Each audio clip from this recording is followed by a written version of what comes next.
할렐루야. 계속 우리가 마가복음 강해를 우리가 하고 있습니다. 듣고 있는데요. 예수님께서 12명의 제자를 세우셨습니다. 예수님께서 원하시는 사람들을 부르셨죠. 부르신 목적은 세 가지였습니다.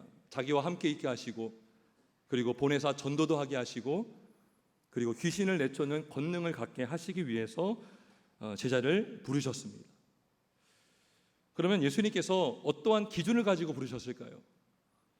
13절에 보면 단서가 하나 있는데 자기가 원하는 자들을 부르셨다라고 말씀하고 있습니다. 그 외에는 어떤 기준에 근거해서 제자를 부르시고 세우셨다라는 내용은 나와 있지 않습니다. 그런데 오늘 이 제자들 면면을 보면 이 제자들의 특징을 알 수가 있습니다.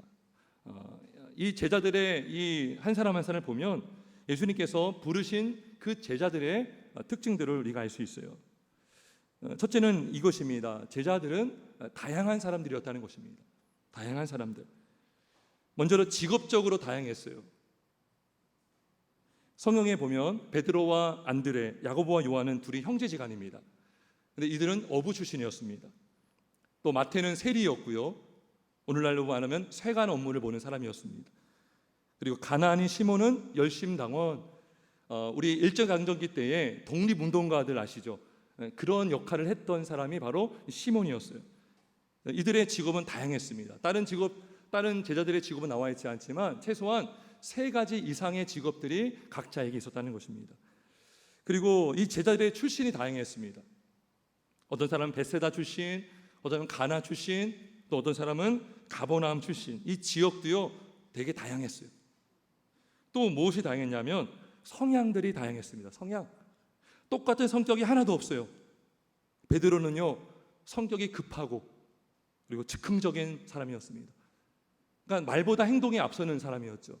말은 꺼냈는데 또 나중에는 하지도 않는 그런 일도 있었고, 세베대의 아들 야고보와 요한 둘이 형제죠. 근데 이 형제의 별명이 뭐냐면 보아노게, 우레의 아들. 이름에서도 알 수 있듯이 이들의 성격은 불같았습니다. 굉장히 불같았어요. 성량도 굉장히 클 수도 있어요. 목소리가 커서 아마 우레의 아들이라고 별명이 지어질 수 있습니다. 여러분, 가나안의 시몬은 열심당원이었죠. 열심당원. 불의를 보면 참지 못하는 그러한 성향이었을 것입니다. 나중에 보면 도마, 여러분 도마를 보면 요한복음에 보면 굉장히 이 증거, 의심이 많고 확인이 돼야 믿는 성향이에요. 성향. 그런 사람들 있잖아요. 확인이 되면 내가 믿겠다.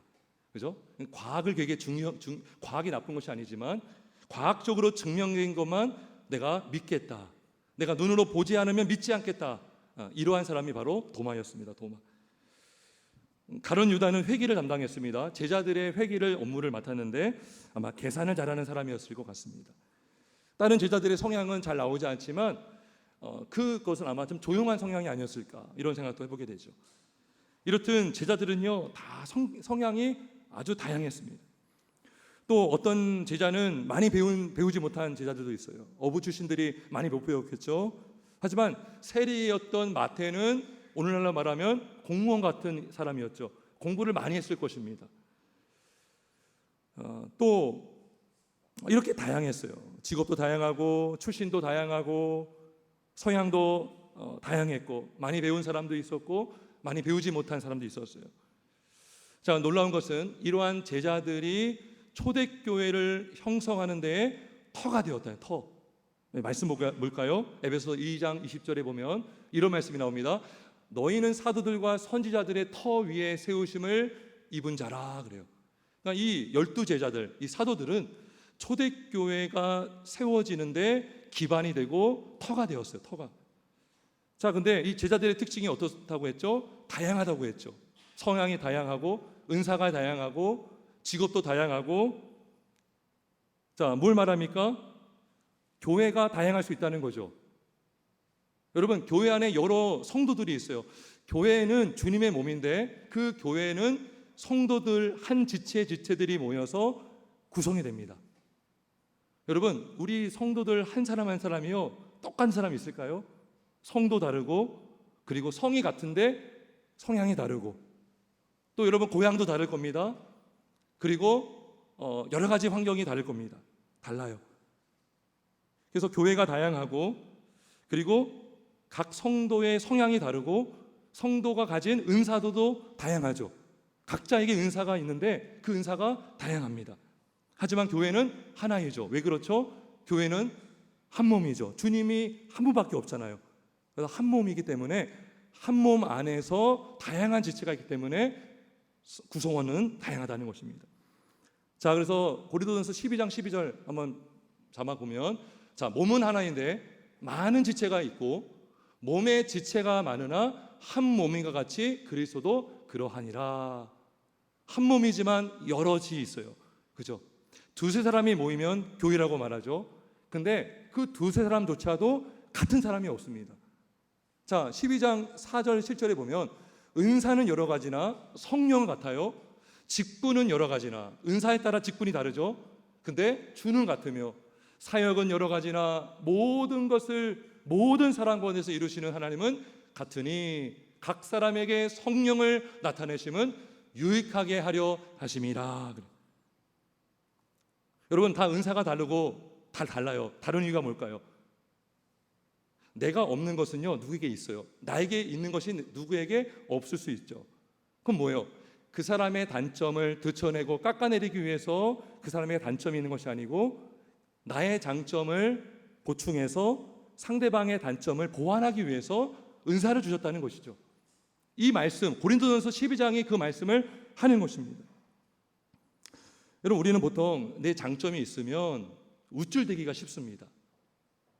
그리고 좀 이렇게 거만해지기 쉬워요. 반면에 은사가 없고 뭔가 나에게 있지만 다른 사람에게 없는 것을 보게 되면 은근히 그거를 깔보고 무시하는 경향이 있을 수 있어요. 근데요, 그게 아닙니다. 우리에게 은사를 주신 것은, 우리에게 어떤 장점이 있다는 것은 그 장점을 가지고 교회 유익을 세우기 위해서 사용하고, 다른 성도들을 돌보고 그 사람의 단점을 보충하기 위해서 주셨다는 거예요. 여러분, 은사는요, 나를 위해서 주신 게 아니에요. 은사는 교회 유익을 세우고 다른 성도를 돌보기 위해서 주신 것인 줄 믿습니다. 자, 그래서 이 말씀 고린도전서 12장 25절에 보면 이런 말씀이 있습니다. 화면 한번 볼까요? 몸 가운데서 분쟁이 없고 모든 여러 지체가 서로 같이 돌보게 하셨느니라. 그래. 돌보게 하셨느니라. 무엇으로요? 나의 은사를 가지고, 나의 장점을 가지고, 다른 사람의 그 단점을 보충해주고, 덮어주고, 일으켜주고, 그죠? 사랑해주고, 이렇게 되는 거예요. 그러니까요, 교회는요, 갖출 수가 없어요. 성도는 갖출 수가 없어요. 다양합니다. 다름을 인정해야 됩니다. 근데 그 다름 안에서 하나 되기를 힘써야 됩니다. 힘써야 돼요. 어떻게 힘씁니까? 나의 은사를 활용해서 상대방을 도와주는 것이죠. 어떤 사람이요, 이렇게 사랑을 잘 표현 못해요. 묵뚝뚝한 사람이 있어요. 나에게는요, 좀 그렇지 않거든요. 그럼 그 사람이 먼저 다가가는 것이죠. 그러면 그 사람은 하나님의 사랑을 경험하는 것이죠. 그죠? 그러면서 관계가 회복이 되고. 그래서 다양하지만 하나인 것이 교회고, 다양하지만 나눠지고 갈라지라고 다양한 것이 아니라 다양한 것이 서로 도와줌으로 하나 되게 하시는 것이 주님의 뜻이라는 것입니다. 그래서 고린도전서 14장 33절 보면 이렇게 말씀합니다. 하나님은 무질서의 하나님이 아니시오 오직 화평의 하나님이시라. 여러분, 우리가 다른 것 가지고 나에게 주신 은사를 자랑하고 뽐내고 남을 무시하면 질서가 없어지게 되는 거예요. 화평이 깨지는 것입니다. 그러라고 하나님께서 다양한 성도들을 모이게 한 게 아니에요. 그러라고 하나님께서 다양한 은사를 주신 게 아닙니다. 자, 로마서 14장 19절에 보면 그러므로 우리가 화평의 일과 서로 덕을 세우는 일을 힘쓰나니 그래요. 힘쓴다는 것은요, 저절로 되지 않는다는 것이죠. 우리가 힘을 쓸 때 성령을 의지하여 기도하면서 주님의 사랑으로 서로 돕고 화평의 일에 힘쓸 때에 교회는 다양함 안에서 하나가 될 수가 있습니다. 여러분, 그래서 복음을 믿는 자는 누구입니까? 다른 사람의 단점을 보면 그 사람을 도우려고 하는 자가 복음에 붙들린 자입니다. 나의 장점으로 다른 사람의 단점을 채워주고 그리고 나에게 주신 은사, 나에게 주신 사랑을 다른 사람에게 흘려보내는 자. 그죠? 여러분, 이것이 주님의 사랑입니다. 사랑. 여러분, 복음이 뭡니까? 복음의 정신은 원수를 위해서 죽기까지 사랑하신 게 복음이죠. 여러분, 우리가 있는 모습 그대로, 우리의 죄된 그대 모습으로 주님 앞에 선다면 아무도 설 자가 없고요, 우리는 다 죽을 것입니다. 우리는 멸망당할 존재밖에 안 돼요. 그런데 예수님께서 우리를 대신해서 십자가 달려 죽으심으로 우리의 죄를 대신해서 피 흘려 주셨기 때문에 우리는 하나님과 화목한 관계가 되었고, 우리는 예수님의 사랑으로 하나님의 자녀가 된 것이죠. 그래서 복음을 아는 자, 복음에 붙들린 자는 그 사람의 단점과 약점을 보면 그 약점을 이용하는 것이 아니라 나에게 가진 장점으로 그 상대방을 채워주고 도와줄 수가 있는 것입니다. 그래서 예수님은 다양한 제자들을 세우신 이유가 뭘까요? 서로 도와주라고, 서로 채워주라고. 실제로 여러분, 제자들이요, 다양한 지역에서 선교했습니다. 어떤 제자는 유대인들을 전도했고요, 어떤 사람은 이방인들을 전도했어요. 사람마다 성향이 있었고 장점이 있었기 때문에 그 장점을 가지고 전도했고 장점을 가지고 교회를 섬겼다는 것입니다.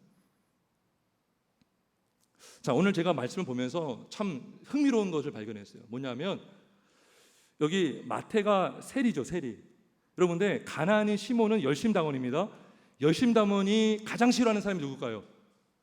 바로 세리예요, 세리. 왜냐하면 세리는 로마 정부를 위해서 일하는 사람이잖아요.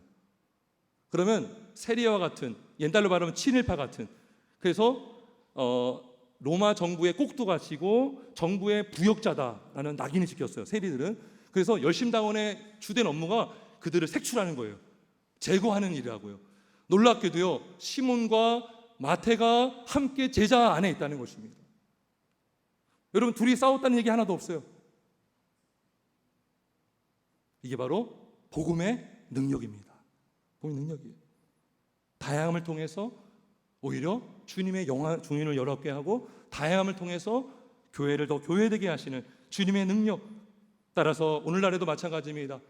이 교회는요, 이 사도들의 피, 순교의 씨앗이 바로 교회라고 그랬어요. 사도들이 터가 됨으로 교회가 세워졌어요. 따라서 교회는 출신이 달라도, 성향이 달라도, 직업이 달라도 우리는 예수 안에서 하나가 될 수가 있습니다. 하나가 될 수가 있습니다. 많이 배우던 못 배우던 우리는 서로 주 안에서 사랑하는 자, 하나가 되는 줄 믿습니다. 그래서 첫 번째, 이 제자들의 특징은 다양했다는 거예요. 다양했다는 거예요. 두 번째, 제자들은요, 아직 믿음이 없었습니다. 신기하죠. 제자를 불렀는데 믿음이 없어요. 아직 회심하지 않은 사람들도 있었어요. 아직 제자로서 준비가 되지 않았던 사람들이 제자로 부름을 받았습니다. 그러니까 예수님이 누군지 정확하게 알지를 못했어요. 예수님이 그냥 단지 정치적인 메시아, 왕으로 와서 우리를 지배하고 있는 로마 정부, 로마라는 제국을 다 파괴하고 정복하고, 그래서 정치적으로 정권을 쟁취해서 왕이 되실 정치적인 메시아로만 알았어요. 어떻게 알 수 있냐면 마가복음 10장 37절에 이런 말씀이 있습니다. 세베대의 아들 야고보와 요한이 예수님께 이렇게 말합니다. 주의 영광 중에서 우리를 하나는 주의 우편에, 하나는 좌편에 앉게 하여 주옵소서 그랬어요. 주의 영광이 뭡니까? 메시아 예수께서 로마를 정복하고 정권을 빼앗았을 때에 우리를 높은 자리에 한 자리를 좀 달라는 거예요.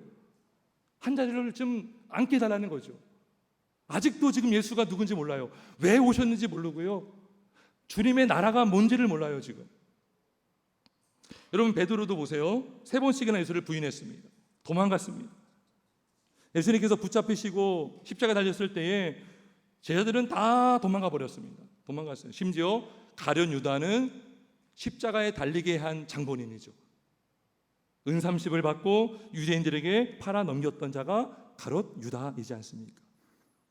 따라서 예수님께서 최소한 제자들을 부르셨을 때에 이들은 믿음이 없거나 거의 없거나 회심하지 않았던 자들인 것이 분명합니다. 놀랍게도요, 가룟 유다를 제외한 다른 제자들은 조금씩 믿음이 자라갔습니다. 예수님을 닮아갔습니다. 여러분, 세베대의 아들 야고보와 요한의 별명이 뭐라고 했어요? 보아노게, 우리의 아들, 불같은 성질. 본인이 싫어하는 사람 보면 그냥 제거하고 싶은 사람. 여러분, 당시 사마리아 사람들은 짐승마도 못한 존재로 취급받았죠.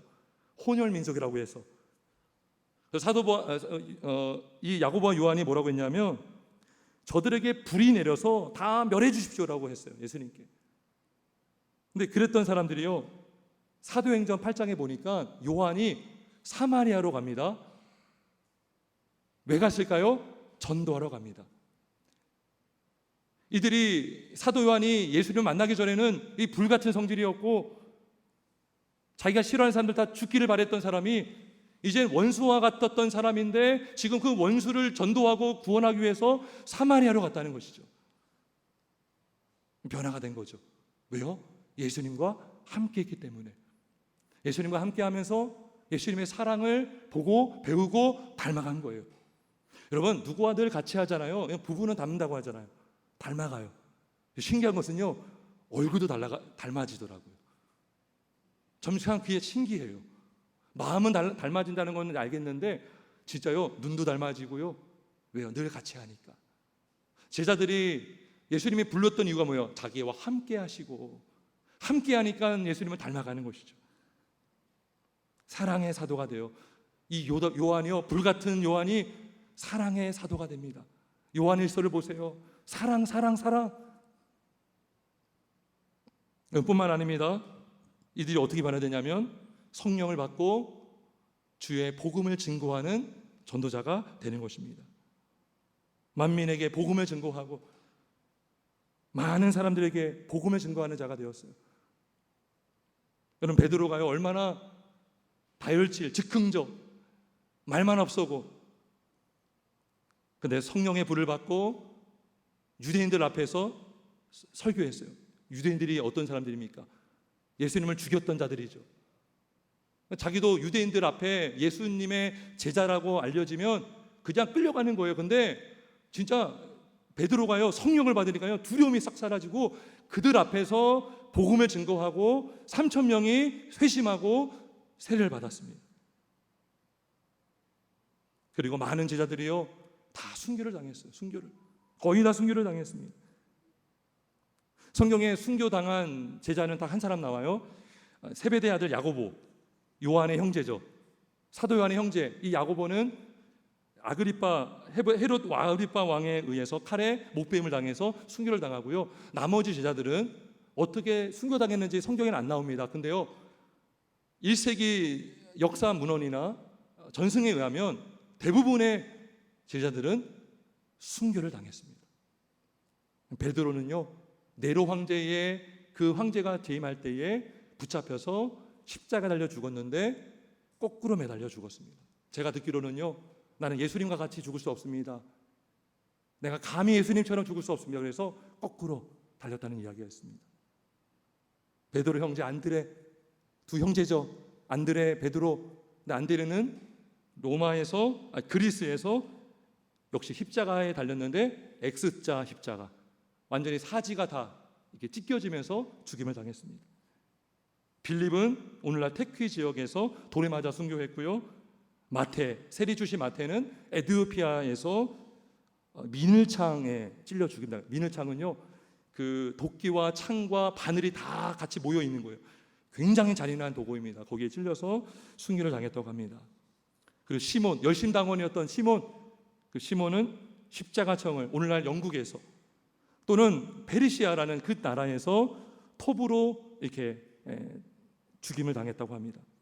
의심 많았던 도마, 역시 인도에서 복음 전하다가 이교도에 의해서 붙잡혀서 창에 몸이 간통이 돼서 순교를 당했고요. 바돌로메는 아르메니아에서 산채로 살가죽이 벗겨지는 처참한 고문을 당하고 죽임을 당했습니다. 근데 여러분, 딱 한 사람만 전혀 다른 죽음을 맞이한 사람이 있어요. 누굴까요? 바로 가롯 유다입니다. 다른 제자들은 복음을 전하다가 붙잡혀서 순교를 당했지만 가룟 유다는 복음을 전한 것이 아니라 예수님을 팔았고 그 팔고 나서 스스로 목숨을 끊었습니다. 전혀 다른 죽음이죠. 여러분, 왜 가룟 유다가 왜 배반했을까요? 예수님과 함께 있었고 왜 가룟 유다는 자살했을까요? 성경을 보면 가룟 유다의 영적 상태를 잘 보여주는, 그가 영적으로 어떠한 상태였고 상황이었는지를 보여주는 말씀들이 있어요. 먼저 가룟 유다는 한 번도 예수님을 주님으로 믿어본 적이 없습니다. 불행하게도.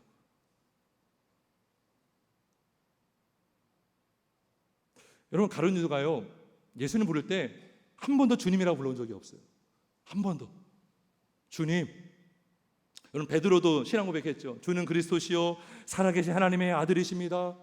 도마도 신앙 고백을 했어요. 주님은 하나님이십니다. 근데요, 유다는요 뭐라고 했냐면 늘 랍비요 그랬어요. 랍비요. 랍비는 뭐냐면 선생이요. 그러니까 유다는 예수님을 하나님으로 믿지 못했어요. 않았어요. 선생 그 이상도 이하도 아니었던 것이죠. 랍비요, 랍비요. 랍비요, 안녕하십니까? 입 맞추죠. 그러면 가룟 유다는 누구를 주님으로 삼았을까요? 여러분, 모든 사람은 다 하나의 신이 있어요. 다 우리는 종교적인 존재입니다. 예수를 믿든지 우상을 믿든지. 그러면 가룟 유다가 예수를 주님으로 믿지 않았다면 그가 여겼던 주가 누굴까요? 그건 바로 물질이었습니다. 물질. 여러분, 요한복음 12장에 보면 예수님께서 유월절 엿새 전에 베다니에 갔습니다. 그 베다니는 예전에 죽었다가 살리신 나사로가 있던 곳이에요. 거기에 마르다와 마리아를 만납니다. 근데 그때 마리아가 자신의 향유 옥합을 깨트려서 예수님의 발에 붓고 자신의 머리로 발을 씻겨주는 장면이 나옵니다. 자, 그때 가룟 유다가 뭐라고 하냐면 요한복음 12장 5절 6절 한번 말씀 자막 볼까요? 자, 이렇게 말합니다. 이 향유를 어찌하여 300데나리온에 팔아 가난한 자들에게 주지 아니하느냐 하니, 이렇게 말함은 가난한 자들을 생각함이 아니요 그는 도둑이라. 돈깨를 맞고 거기 넣는 것을 훔쳐 가미러라. 그러니까요, 가룟 유다가 지금 뭘 훔치는 자예요? 이 도둑이에요, 도둑. 어떻게든 물질을 이렇게 교묘하게 돈깨를 맡았는데 이걸 아마 착복하거나 횡령하거나 이랬던 것이죠. 이 뭐예요? 이 지금 물질에 붙들려 있는 거예요. 물질의 노예가 되고 있는 거죠. 겉으로는 어떻게 그렇게 할 수 있느냐, 가난한 자들을 도와줘야지 하는데 마음속에는 누구를 지금 의지하고 있어요? 물질을 의지하고 있다는 것입니다. 여러분, 성경에 보면 마태복음 16장 한번 자막 보겠습니다. 이렇게 말씀합니다. 한 사람이 두 주인을 섬기지 못할 것이요 이니 혹 이를 미워하고 저를 사랑하거나 혹 이를 중히 여기고 저를 경히 여김이라 너희가 하나님과 재물을 겸하여 섬기지 못하느니라. 여러분, 우리가 예수를 믿고 예수를 의지하고 물질도 의지하고 명예도 의지하고 이게 아니에요. 이거는 구원받지 못합니다. 구원의 길은 예수밖에 없어요. 우리를 구원하는 분은 오직 예수님밖에 없습니다. 예수 믿지 않으면 지옥 갑니다. 예수 믿으면 구원받아요. 그러니까 물질 50, 예수님 50, 예수님 80, 물질 20 이게 아니라고요. 100% 예수님을 믿고 의지하고 그분을 따라가야 우리가 구원받는다는 것입니다. 재물을 겸하여 섬기지 못하는 것입니다. 10계명 1계명을 보면 너는 나 외에 다른 신을 내게 두지 말라. 이 1계명이요 나로 말미암지 않고는 아무도 아버지께로 갈 자가 없느니라가 연결되는 거예요. 하나님을 섬기지 않으면, 하나님만 믿지 않으면 우리가 구원받은 백성으로 살아갈 수가 없어요. 내가 곧 길이요 진리요 생미라고 그랬어요. 예수님만이 구원의 길이라고 했어요. 나를 구원하시는 분은 예수님밖에 없고 나의 죄를 위해서 십자가에 피 흘려 죽으시고 부활하신 분은 예수님밖에 없다는 것입니다. 두 주인을 섬길 수가 없습니다. 살짝 걸쳐도 안 돼요. 우리는 예수님만 믿어야 되는 거예요. 예수님만. 안타깝게도 성경을 보면 다른 여자는 단 한 번도 예수님을 구주로 고백한 적도 없고 믿어본 적도 없습니다. 두 번째, 유다는 단 한 번도 회개한 적이 없어요. 여러분, 다른 제자들도요, 이렇게 다 부족했어요. 믿음이 없었어요. 그런데 조금씩 믿음이 자랐고요. 베드로는 아주 그 유명한 고백을 했죠. 그리고 예수님께서 물고기를 잡았던 사건을 통해서 주여 나를 떠나소서 나는 죄인으로소이다라는 회개까지 했다고요. 그리고 예수님을 3번씩이나 부인했지만 베드로는 닭이 3번 울고 나서 예수님이 하신 말씀이 기억나서 울며 통곡하며 회개를 했습니다. 근데 유다는 여러 차례 회개할 기회가 주어졌지만 회개하지 않았습니다. PPT 한번 보겠습니다. 예수님께서 요한복음 13장 21절에 보면 예수님이 이렇게 말씀하십니다. 예수께서 이 말씀을 하시고 심령이 괴로워 증언하여 이르시되 내가 진실로 너희에게 이르노니 너희 중 하나가 나를 팔리라 그랬어요. 그 사도 요한이 누굽니까 물어봐요. 그때 예수님이 뭐라고 합니까? 내가 떡 한 조각을 적시다 주는 자가 그니라. 그리고 예수님이 말씀하시죠. 내가 하는 일을 속히 하라. 유다에게 말씀한 거예요. 예수님은 모른 척하지 않았습니다. 직접 얘기했어요. 왜 그럽니까? 회개하게 하려고. 예수님은 끝까지 기다렸어요. 다른 유다가 회개하기를 기다리면서 많은 기회를 줬습니다. 하지만 유다는 끝까지 회개를 거부했습니다. 마침 예수와 입을 맞추고 예수를 다른 사람들에게 넘겨주었습니다. 그리고 끝내 자살로 생을 마감했어요.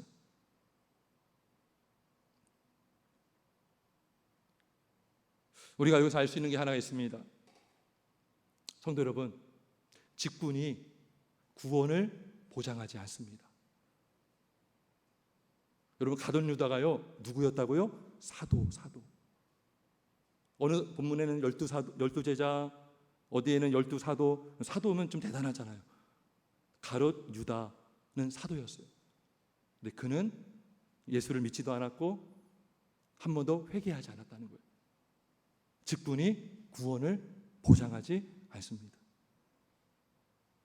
목사라고 해서, 장로라고 해서, 집사 권세라고 해서 그 직분이 내게 직분자가 되었다는 그 이유가 구원을 보장하지 않습니다. 여러분, 이런 말이 있어요. 성도는 천국 가지만 직분자는 지옥에 갈 수 있다. 왜 그럴까요?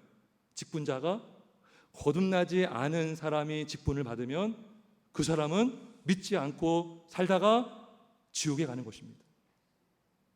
그 직분이 구원을 해주지 않아요.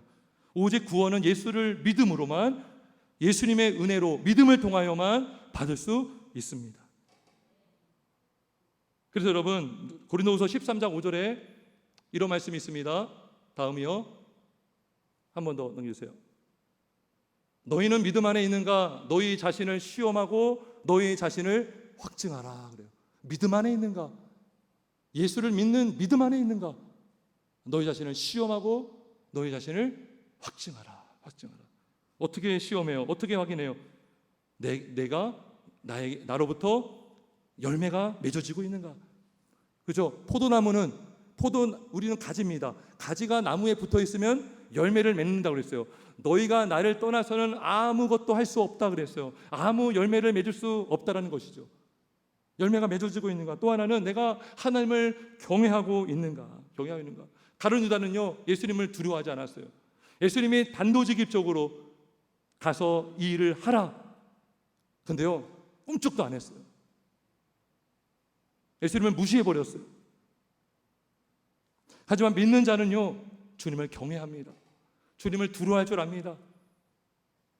주님, 그 누구보다도 주님을 가장 경외하는 자가 바로 믿음의 사람입니다. 또 하나는 어떻게 우리가 알아요? 믿음 안에 있는가? 죄를 내가 미워하고 있는가? 여러분, 구원받은 자도요, 때로는 죄의 유혹을 받아요. 때로는 넘어지기도 해요. 근데 죄를 미워하는 자입니다. 그래서 우리는 성령께서 조명해 주면 내가 죄를 지었음을 딱 깨닫게 됩니다. 회개할 수가 있어요. 죄를 미워하게 됩니다. 예전에 죄를 죄로 알지 못했지만 예수를 믿고 나서 죄가 얼마나 더럽고 오염시키고 나쁜 것인지를 알기 때문에 죄를 피하게 되고 멀리하게 된다고요. 근데요, 계속 죄 안에서 그 진흙탕에서 살아가고 회개하지도 않고 그러면 뭐예요? 그는 자신의 구원을 점검해야 되는 것입니다. 여러분, 천국을 가고 싶다고 해서 구원을 받는 것이 아니죠. 불교 신자들도요, 극락세계를 가고 싶어해요. 무슬림도요, 천국을 소망합니다. 예수를 믿지 않아요. 천국을 원하는데 예수는 거부해요. 우리가 그럴 수 있습니다. 천국 하는데 예수 믿으면 천국 갑니다. 믿으십니까? 근데요, 예수 믿지 않고 천국만 바라면 그거는 천국 가지 못해요. 예수를 통과하지 않으면, 예수를 믿지 않으면 우리는 구원을 받을 수가 없습니다. 그럼 제자가 무엇입니까? 제자는 끝까지 예수를 믿는 거예요. 끝까지 예수님과 함께하는 것입니다. 여러분, 제자에 제일 먼저 나온 사람이 베드로고 마지막에 유다죠. 베드로도요, 구국이 많았습니다. 근데 끝까지 베드로는 예수님 편에서 복음 전하다가 생을 마감했어요. 근데 유다는요, 처음부터 끝까지 예수를 믿지 않았어요. 또 어떤 사람은 예수를 믿다가 나중에는 배교할 수도 있습니다. 갈라디아서 3장 3절 볼까요? 잠깐 볼게요. 이런 말씀이 있어요. 너희가 이같이 어리석으냐? 성령으로 시작하였다가 이제는 육체로 마치겠느냐? 그죠? 여러분, 그 밭이 있어요. 근데 돌짝밭 처음에는 기뻐요. 싹이 나오는 것 같아요. 태양이 비치니까 타서 없어지죠. 뿌리가 없기 때문에. 그죠? 우리가 성령으로 시작했다면 주님의 은혜로 성령으로 마칠 수 있습니다. 여러분, 베드로와 유다, 제자들과 유다의 차이는 이거였습니다. 끝까지 주님을 붙들지 않았다는 것입니다. 회개할 기회가 있었지만 그 기회를 차버렸다는 것입니다. 하지만 베드로와 제자들은 때로는 회개도 하고 때로는 주님 붙들고 울고 또 마음에 공부할 때 주님을 찾고 믿음이 떨어질 때 주님 붙들고 다시 일어나 주님의 사명을 감당했어요. 그리고 순교당했습니다. 성도 여러분, 사랑하는 성도 여러분, 끝까지 예수님 붙들고 살아가는 저와 여러분 되길 주님의 이름으로 축원합니다. 끝까지 믿음을 지켜나가는 저와 여러분 되길 주의 이름으로 축원합니다. 우리가 지키려고 하지만 우리 힘으로 안 됩니다. 성령께서 우리를 붙들어 주실 줄 믿습니다. 늘 겸손하게 주님 바라보면서 주의 사명을 감당하는 저와 여러분 되길 주님의 이름으로 축원합니다. 기도하겠습니다.